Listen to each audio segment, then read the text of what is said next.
Hi, I'm Chris. I want to talk a little bit about preparation. I told a friend that I would record a sermon a month or so ago, and I didn't in youth. So here's highlights, lowlights, all those lights.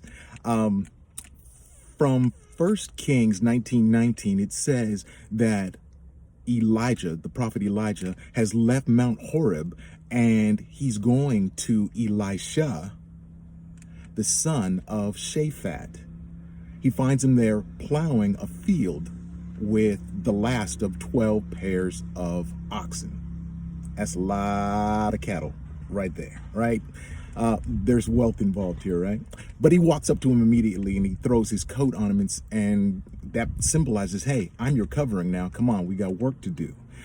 Elisha immediately says, hey, let me go and kiss my parents goodbye. He was honoring them. That first commandment with a promise says, honor your mother and your father, that your days might be long upon the earth, which the Lord thy God gives thee.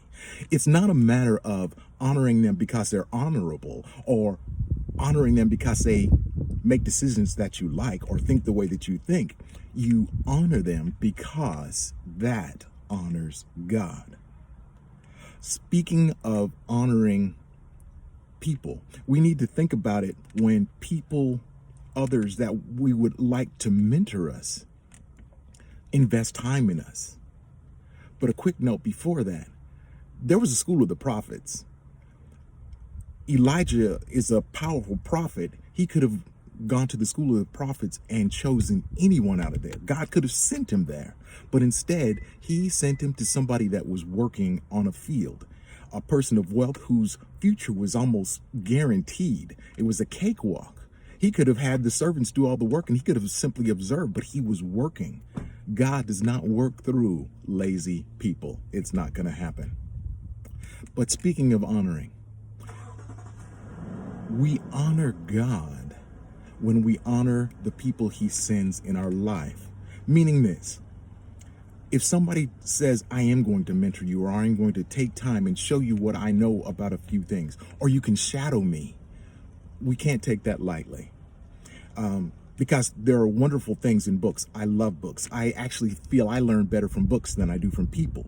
But I recognize that old saying is true. There's some things that cannot be taught, but they can be caught. And why is that? That's because we all have blind spots. With the best of intentions, the teacher could want to show you everything that they know, but they have blind spots in their behaviors that they're not aware of. Let's say something that we do almost automatically, almost all of us do it. If we're facing somebody and their head tilts to the right, our head's going to tilt to the left so that our eyes are still aligned. But what if you're that person that goes a step further, that you relax your eyes and you have an unshakable sense of weight, or I will wait, in your eyes when they finally consider what you presented to them, and they're just thinking, they're waiting? That is a form of connection. That is one step closer to connection.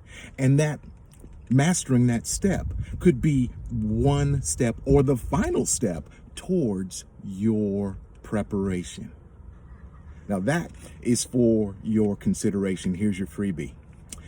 I was speaking with a friend 2-3 weeks ago, and he thought I had said something profound. I don't think so. What I think is that anytime somebody stands in need, a common truth, if shared at that moment, becomes a rhema word. But in case I'm wrong, because I have been wrong. I was wrong when I was preaching earlier today. Then there was that Tuesday. Can't remember the year. Anyway, I'm just kidding. The truth was simply this. The best of God lies within us or in front of us, never behind us. Now, that is something that should be expected from somebody whose favorite life verse is Philippians 3:13-14. But regardless, God's best for us is never behind us. It is always within us or in front of us. Keep moving forward. Keep believing God. Keep trusting God. But I got to say one last thing about preparation. My parents lived this, and my maternal grandmother lived it before them. Yes, the same grandmother who was told by doctors she would never have children, but she had 9, and including a set of twins. What my maternal grandmother said was simply this: I don't care how much education you get. I don't care how many homes you own. I don't care how much money or any of these material things you collect. I want my children to know Jesus, to know God for themselves. And the truth in that is, if you don't get ready for the life after this life, you are sorely, sorely unprepared. Get prepared. Grace and peace. Love you. Bye-bye.